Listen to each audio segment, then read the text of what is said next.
Active ક્ષય. Radio active ક્ષય કોણ કહે છે? જે પરમાણુ કેન્દ્રોમાં ન્યુટ્રોન અને પ્રોટોનની સંખ્યા ચોક્કસ પ્રમાણમાં નથી હોતી તેવા પરમાણુ કેન્દ્રો અસ્થાયી હોય છે. આવા પરમાણુ કેન્દ્રો સ્થાયી થવા માટે આલ્ફા, બીટા અને ગામા વિકિરણોનું ઉત્સર્જન કરે છે. આ પ્રક્રિયાને રેડિયો એક્ટિવ ક્ષય તરીકે ઓળખવામાં આવે છે. એટલે કે આલ્ફા, બીટા અને ગામા કિરણોનું ઉત્સર્જન કરે છે. હિલિયમ ન્યુક્લિયસ છે. આલ્ફા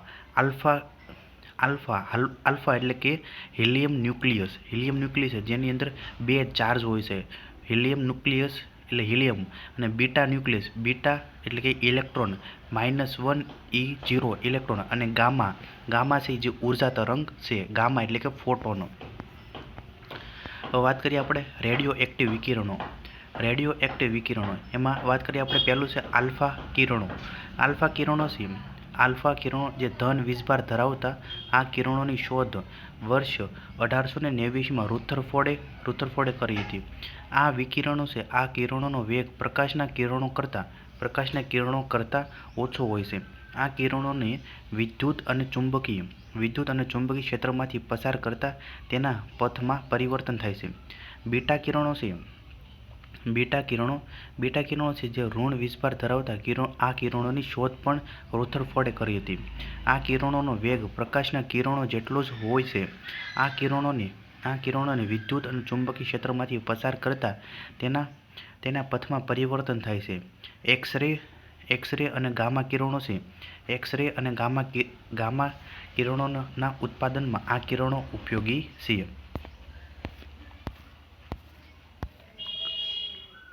વાત કરીએ આપણે ગામા છે જે વીજભાર રહિત આ કિરણોની શોધ વિલાર્ડે કરી હતી. ગામા કિરણોની રચના ફોટોન દ્વારા થાય છે. આ કિરણો છે સૌથી ટૂંકી તરંગલંબાઈ અદૃશ્ય વિદ્યુત ચુંબકીય તરંગો છે. આ કિરણોનું વિચલન થતું નથી. મુખ્યત્વે ચિકિત્સકીય સાધનોને જીવાણુ મુક્ત કરવા અને ખાદ્ય પદાર્થોના સંગ્રહ માટે આ ગામા કિરણોનો ઉપયોગ થાય છે. વાત કરીએ આપણે વિકિરણોના પ્રકારો. આલ્ફા, બીટા અને ગામા. આલ્ફા કિરણો છે. આલ્ફા કિરણો એની વિભેદન શક્તિ સૌથી ઓછી હોય છે. પછી બીટા કિરણો જે ગામાથી ઓછી હોય છે અને આલ્ફાથી વધુ હોય છે. અને ગામા કિરણોની વિભેદન શક્તિ સૌથી વધુ હોય છે. આલ્ફા કિરણોની આયનીકરણ શક્તિ સૌથી વધુ હોય છે. બીટાની આયનીકરણ શક્તિ ગામાથી વધુ અને આલ્ફાથી ઓછી હોય છે. અને ગામા કિરણો છે એની સૌથી ઓછી આયનીકરણ શક્તિ હોય છે. આલ્ફા કિરણો છે જે ધન વીજભાર ધરાવશે. બીટા કિરણો ઋણ અને ગામા છે તટસ્થ ધરાવે છે. આલ્ફા કિરણોનો વેગ છે પ્રકાશના વેગનો 10મો ભાગ છે. બીટા કિરણો પ્રકાશના વેગ જેટલો અને ગામા કિરણો પણ પ્રકાશના વેગ જેટલો ધરાવે છે. રેડિયો એક્ટિવ ક્ષયનો ગુણધર્મ ધરાવતા સમસ્થાનિકોને રેડિયો એક્ટિવ સમસ્થાનિક કહે છે. હવે વાત કરીએ આપણે રેડિયો એક્ટિવ તત્વો વિશે વાત કરીએ તો રેડિયો એક્ટિવ તત્વો પરમાણુ ઉર્જા મેળવવા માટે ઈંધણ તરીકે રેડિયો એક્ટિવ તત્વો જેવો કે યુરેનિયમ, પ્લુટોનિયમ અને થોરિયમનો ઉપયોગ થાય છે. એમાં પહેલાં આપણે વાત કરીએ યુરેનિયમને મેટલ ઓફ હોપ તરીકે પણ ઓળખવામાં આવે છે. કુદરતી રીતે યુરેનિયમ 3 સ્વરૂપે પ્રાપ્ત થાય છે. પહેલું છે યુરેનિયમ 238 જે 99.27%. પછી બીજું છે યુરેનિયમ 235 જે 0.72% અને ત્રીજું છે યુરેનિયમ 234 જે 0.0054% છે. આ પૈકી યુરેનિયમ 235 એ રેડિયો એક્ટિવ છે અને તેનું વિખંડન સરળતાથી શક્ય બને છે. યુરેનિયમની મુખ્ય ખનિજ પીચ બ્લેન્ડ અને યુરેનિનાઇડ છે. યુરેનિયમની મુખ્ય ખનિજ પીચ બ્લેન્ડ અને યુરેનિનાઇડ છે. આ ઉપરાંત કાર્નોટાઇટ છે, ઓટોનાઇટ છે, ટાર્બેરનાઇટ અને અન્ય ખનિજો છે. યુરેનિયમ છે. યુરેનિયમનો નવો સમસ્થાનિક 92241. યુરેનિયમનો નવો સમસ્થાનિક 92241. વર્ષ 2023માં જાપાનના વૈજ્ઞાનિકોએ યુરેનિયમનો નવો સમસ્થાનિક U-241 શોધ્યો છે. જેમાં 92 પ્રોટોન અને 149 ન્યુટ્રોન છે, જે તેને ન્યુટ્રોન સમૃદ્ધ સમસ્થાનિક બનાવે છે, જેનું અર્ધ આયુષ્ય માત્ર 40 મિનિટ છે. હવે વાત કરીએ આપણે સંવર્ધિત યુરેનિયમ એટલે કે એનરિચ્ડ યુરેનિયમ એટલે કે સંવર્ધિત યુરેનિયમ. યુરેનિયમ છે. યુરેનિયમ કુદરતી રીતે U-235 અને U-238ની સંયુક્ત અવસ્થામાં જોવા મળે છે, જેમાં U-235ની માત્રા 0.7% જેટલી હોય છે. જ્યારે પરમાણુ ઉર્જા માટે તે વધુ મહત્વપૂર્ણ છે. તેથી કૃત્રિમ રીતે કુદરતી યુરેનિયમ છે. કુદરતી યુરેનિયમનું સંવર્ધન કરી U-235ની પ્રમાણ સાંદ્રતા વધારવાની પ્રક્રિયાને સંવર્ધનીકરણ એટલે કે યુરેનિયમ એનરિચમેન્ટ કહે છે. રિએક્ટર કોરમાં જ્યારે યુરેનિયમ-235 તીવ્ર ગતિ ધરાવતા ન્યુટ્રોન સાથે ટકરાય છે, ત્યારે તેનું વિભાજન થાય છે, જેનો ઉપયોગ પાવર પ્લાન્ટમાં અને પરમાણુ શસ્ત્રો બંનેમાં થાય છે. પરમાણુ રિએક્ટર છે. પરમાણુ રિએક્ટરમાં ઓછું સંવર્ધિત યુરેનિયમ એટલે કે LEU લો એનરિચ યુરેનિયમ વપરાય છે. પરમાણુ રિએક્ટરમાં ઓછું સંવર્ધિત યુરેનિયમ એટલે કે લો એનરિચ્ડ યુરેનિયમ વપરાય છે, જેમાં યુરેનિયમ-235નું પ્રમાણ 3 થી લઈને 5%. રિએક્ટર ગ્રેડ ઇલેક્ટ્રિસિટી હોય છે. જ્યારે પરમાણુ શસ્ત્રોમાં વધુ સંવર્ધિત યુરેનિયમ એટલે કે હાઈ એનરિચ યુરેનિયમ વપરાય છે. હાઈ એનરિચમેન્ટ યુરેનિયમ વપરાય છે, જેમાં યુરેનિયમ-235નું પ્રમાણ 90 થી લઈને 95%, જે વેપન ગ્રેડ જેટલું હોય છે. ચેઇન રિએક્શન છે. ચેઇન રિએક્શન અટકાવી રાખવા માટે યુરેનિયમ-235 આઇસોટોપ વધારે સક્ષમ છે. વિશ્વમાં યુરેનિયમનો સૌથી વધુ જથ્થો કઝાકિસ્તાન દેશમાં છે. જ્યારે બીજા નંબરે કેનેડા છે, ત્રીજા નંબરે ઓસ્ટ્રેલિયા અને ચોથા નંબરે નામીબિયા છે. જ્યારે ભારતમાં યુરેનિયમ સૌથી વધુ ઝારખંડના જાદુગોડામાંથી મળી આવે છે. પરમાણુ ઉર્જા છે. પરમાણુ ઉર્જા ઉત્પાદનની સલામતીને સુનિશ્ચિત કરવા અને પરમાણુ શસ્ત્રોના પ્રસારને રોકવા આંતરરાષ્ટ્રીય અણુ ઉર્જા એજન્સી IAEA દ્વારા યુરેનિયમના પુરવઠા અને સંવર્ધિત યુરેનિયમ નિયંત્રણ કરવાનો પ્રયાસ કરે છે. ભારતમાં યુરેનિયમ ભંડારની માહિતી વિશે વાત કરીએ તો ભારતમાં યુરેનિયમ ભંડારની માહિતી તુમ્માલાપલ્લી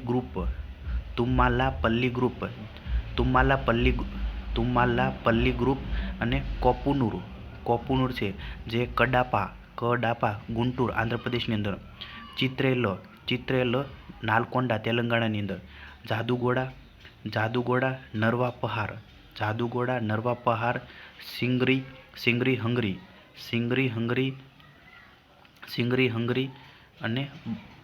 હંગરી અને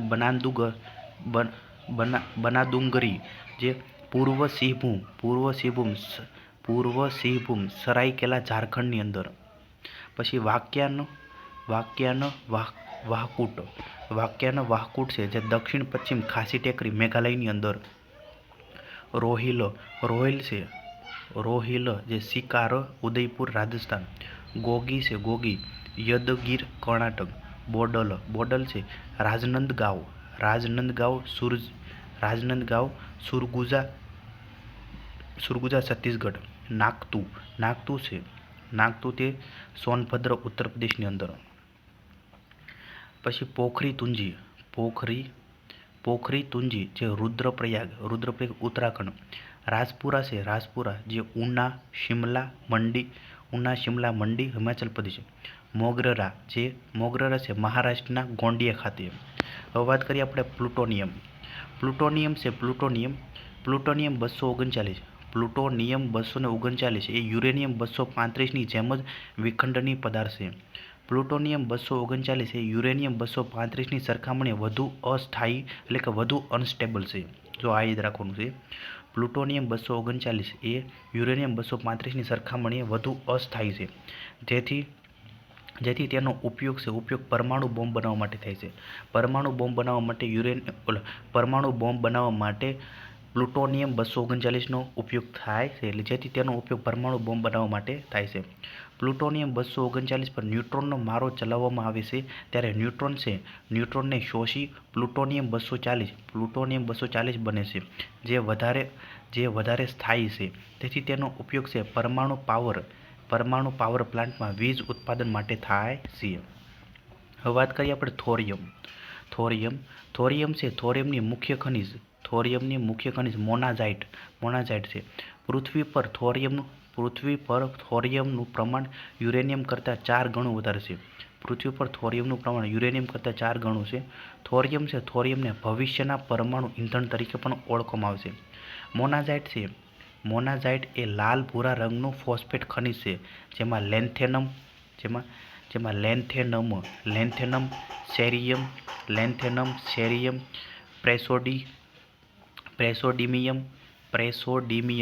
પ્રેસોડિયમ, નિયોડિમિયમ વગેરે જેવા રેડિયોએક્ટિવ દુર્લભ તત્વો એટલે કે રેર અર્થ મિનરલ્સ હોય છે. વિશ્વમાં મોનોઝાઇટ સૌથી મોટો જથ્થો ભારત, મડાગાસ્કર અને દક્ષિણ આફ્રિકાના અપતટીય જળક્ષેત્રોમાં આવેલ છે. વિશ્વમાં મોનોઝાઇટનો સૌથી મોટો જથ્થો ભારત, મડાગાસ્કર અને દક્ષિણ આફ્રિકાના અપતટીય જળક્ષેત્રોમાં આવેલ છે. ભારતમાં મોનાઝાઇટનો ભંડાર. એમાં આંધ્રપ્રદેશની અંદર 30% છે. પછી ઓડિશાની અંદર 25%, તમિલનાડુની અંદર 19% અને કેરળની અંદર 14.7%, પશ્ચિમ બંગાળની અંદર 9%, પછી ઝારખંડની અંદર 1.5% અને ગુજરાતની અંદર 0.5% અને મહારાષ્ટ્રની અંદર 0.3% છે. વિશ્વનું સૌથી વધુ થોરિયમ ભારતમાં મળી આવે છે, જે માલાબારના દરિયા કિનારે વ્યાપક રીતે પ્રાપ્ત છે.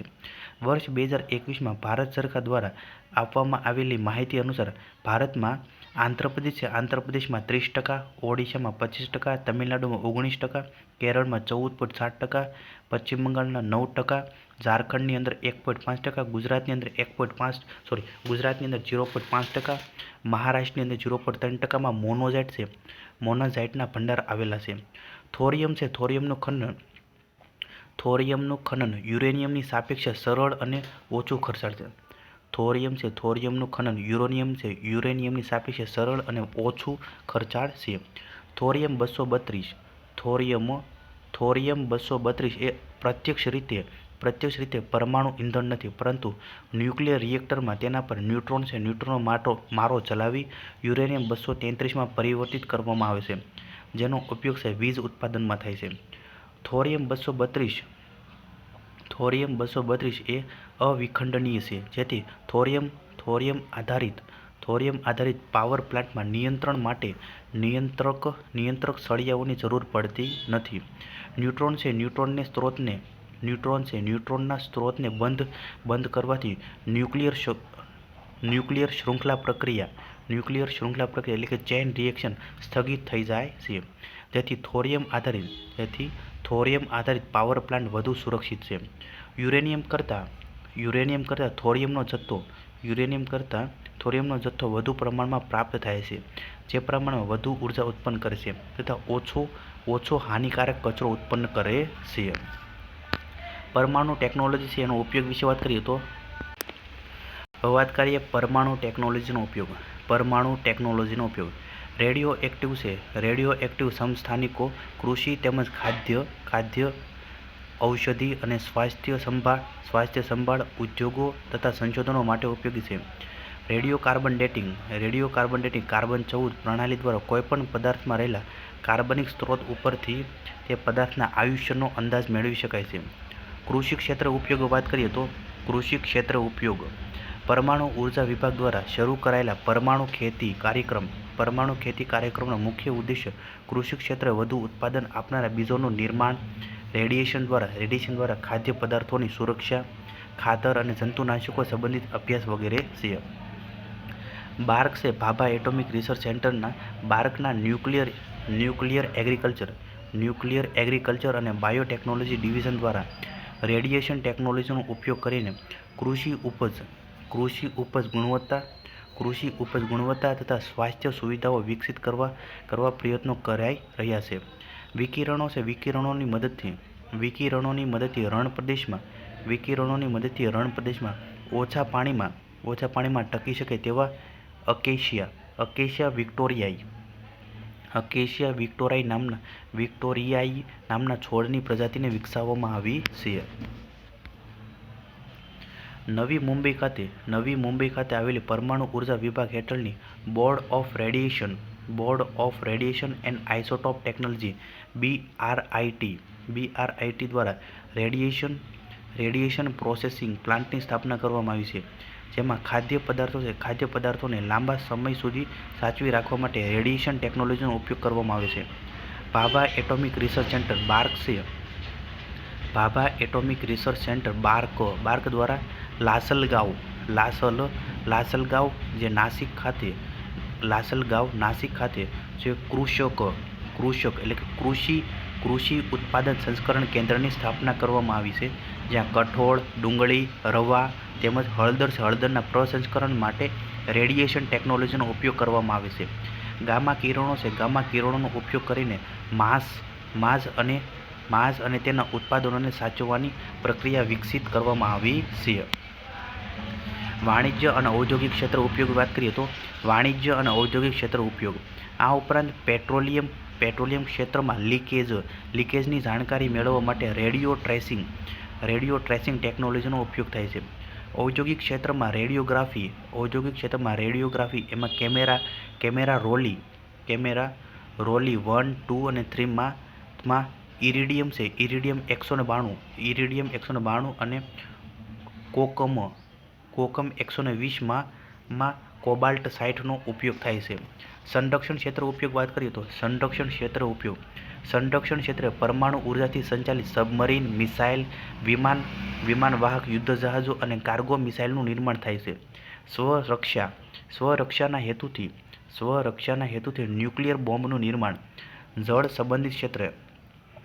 સંબંધિત ક્ષેત્રે પાણીમાં યુરેનિયમની માત્રાની માપણી કરવા માટે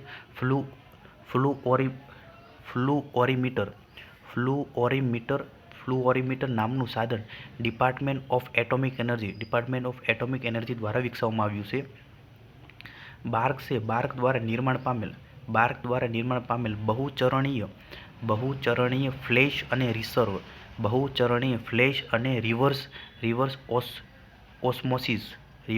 ઓસ્મોસિસ એટલે કે multi-stage flash and reverse osmosis MSFRO system દ્વારા દરિયાના પાણીને પીવા યોગ્ય બનાવવામાં આવે છે. અવકાશ ક્ષેત્ર ન્યુક્લિયર એનર્જી અમેરિકાના અવકાશયાન જેવા કે વોયેજર, કેસીની અને ક્યુરિયોસિટી જે radio isotope thermoelectric generators RTGS દ્વારા સંચાલિત છે. જે રેડિયો એક્ટિવ તત્વો જે પ્લુટોનિયમ 238 અથવા સ્ટેન્શિયમ 90 નો ઉપયોગ કરીને ઉષ્માનું વિદ્યુતમાં રૂપાંતરિત કરે છે. ભારતીય અવકાશ agency ISRO Indian space research organisation જે બાર્ક જે ભાભા એટોમિક રિસર્ચ સેન્ટર સાથે મળીને ન્યુક્લિયર થર્મલ રોકેટ એન્જિન જે રેડિયો થર્મો ઇલેક્ટ્રિક જનરેટર વિકસાવી રહ્યું છે, જેનો ઉપયોગ છે ઇન્ટરપ્લેનેટરી મિશન ટ્રાન્સિટ સમય ઘટાડવા અને અંતરિક્ષ યાત્રીઓ માટે જોખમ ઘટાડવા માટે કરી શકાય છે. સ્વાસ્થ્ય અને સારવાર ક્ષેત્ર ઉપયોગ. રેડિયો આઇસોટોપ્સ અને તેમની ટેકનોલોજીના માધ્યમથી ઘણા જટિલ તથા અસાધ્ય રોગોની સારવાર ઘણી સચોટ રીતે થઈ શકે છે, જેમ કે પ્રોસ્ટેટ કેન્સરનો ઇલાજ. હોલ્મિયમ-166 હાઇડ્રોલિક્ડ એટોટાઇટ અને સેમરિયમ-153 હાઇડ્રોક્સી એટોટાઇટનો ઉપયોગ સંધિવાના ઇલાજ માટે થાય છે. બાર્ક દ્વારા મુંબઈમાં રેડિયેશન મેડિસિન સેન્ટર RMCની સ્થાપના કરવામાં આવી છે, જ્યાં તબીબી સારવાર માટે રેડિયેશન તકનીકનો ઉપયોગ કરવામાં આવે છે. રક્તપિત્ત તથા દાઝી ગયેલા અંગો તેમજ ઘાની સારવાર માટે બાર્ક દ્વારા હાઇડ્રોજેલનો વિકાસ કરવામાં આવ્યો છે. બાર્ક દ્વારા સેરો ડાયગ્નોસ્ટિક ટેસ્ટ કિટનો વિકાસ કરવામાં આવ્યો છે, જે ક્ષયરોગના નિદાન માટે ઉપયોગી છે. ન્યુક્લિયર મેડિસિન જે મગજ, ફેફસાં અને હૃદયને લગતી બીમારીમાં મદદરૂપ સાબિત થાય છે. આ ઉપરાંત તેના દ્વારા કેન્સરની પણ સારવાર થઈ શકે છે. ન્યુક્લિયર મેડિસિન એ તબીબી વિજ્ઞાનની એક શાખા છે, જેમાં સંશોધન, નિદાન અને સારવાર માટે કિરણોત્સર્ગી રેડિયોએક્ટિવ પદાર્થનો ઉપયોગ કરવામાં આવે છે. હવે વાત કરીએ આપણે રેડિયોએક્ટિવ સમસ્થાનિકો અને તેના ઉપયોગો. કાર્બન 14 એ એનિમિયા અને ડાયાબિટીસના દર્દીઓમાં પાચન ક્રિયામાં થતા ફેરફારોનો અભ્યાસ કરવા માટે થાય છે. કોબાલ્ટ 60 જે કેન્સરના કોષોને નષ્ટ કરવા ખાદ્ય પદાર્થોના સંરક્ષણ માટે થાય છે. ફોસ્ફરસ 32 જે બ્લડ કેન્સરના ઉપચાર માટે. સેસિયમ 137 જે બ્રેચીથેરાપી જે રેડિયોએક્ટિવ સમસ્થાનિક શરીરમાં સ્થાપિત કરી સારવાર આપવી દ્વારા પ્રોસ્ટેટ કેન્સરની સારવાર માટે થાય છે. આયોડિન 125 જે આંખના કેન્સરની સારવાર માટે થાય છે. પછી થેલિયમ 201 જે ન્યુક્લિયર મેડિસિનમાં થાય છે. આયોડિન 131 જે થાઇરોઇડ, બ્રેન ટ્યુમર, હૃદય રોગના નિદાન માટે થાય છે. લિથિયમ 177 ફોસ્ફેટ સંયોજનોના રેડિયોલેબલિંગ. લિથિયમ 177 જે ફોસ્ફેટ સંયોજનોના રેડિયોલેબલિંગ માટે થાય છે. સોડિયમ 24 જે શરીરમાં રુધિર પરિવહનનો અભ્યાસ કરવા. આયર્ન 59 જે એનિમિયા રોગ અને મહિલાઓને ગર્ભ ધારણ કરવામાં આયર્ન 59 છે જે એનિમિયા રોગ અને મહિલાઓને ગર્ભ ધારણ કરવામાં અનિયમિતતા નિવારણ માટે થાય છે. હાઇડ્રોજન 3 જે માનવ શરીરમાં રહેલ પાણીનું પ્રમાણ જાણવા. હોલ્મિયમ 160